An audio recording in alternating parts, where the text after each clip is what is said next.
வணக்கம் பானு. கள்ளக்குறிச்சி மாவட்டம் திருநாவலூர் வட்டம் ஆதனூர் கிராமத்தில் சுமார் அரசு ஆதி திராவிட துவக்கப்பள்ளி கடந்த 1946ஆம் ஆண்டு தொடங்கப்பட்டு கடந்த 79 ஆண்டுகளாக செயல்பட்டு வருகிறது. தற்போது 31/7/24 முதல் இப்பள்ளியில் பணியாற்றி வந்த தலைமை ஆசிரியர் ஓய்வு பெற்ற நிலையில் இந்த பள்ளியில் இவரை தற்காலிக ஊழியரை ஒருவர் நியமித்து 10,000 ரூபாய் சம்பள ஊதியத்தில் நியமித்துள்ளார். மேலும் பள்ளி மேலாண்மை குழு மூலமாக ஒரு ஆசிரியர் நியமனத்தை வந்துள்ளனர். இந்த பள்ளியில் 42 மாணவர்கள் படிக்கிறார்கள். இந்நிலையில் ஓராண்டு காலமாக ஆசிரியர் யாரும் நியமனம் செய்யப்பட வேண்டும் குற்றச்சாட்டு அப்பகுதி பொதுமக்களும் சரி பெற்றோரும் தெரிவித்து வந்த நிலையில் 2 முறை மாவட்ட ஆட்சியரிடம் மனு அளித்துள்ளனர்.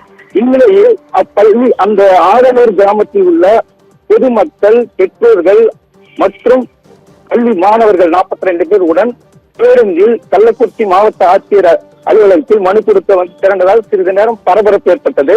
அதனைத் தொடர்ந்து நான் மாவட்ட ஆட்சியரை பார்க்க வேண்டும் என ஒட்டார்ந்து தர்ணாவில் ஈடுபட்டனர். அதனைத் தொடர்ந்து மாவட்ட ஆட்சியர் அவர்களை உள்ளே அழைத்து பேச்சுவார்த்தை நடத்தி உடனடியாக அங்கு ஆசிரியர் நியமனம் செய்யப்படும் என உறுதி அளித்ததை அடுத்து அவர்கள் கலைந்து சென்றனர்.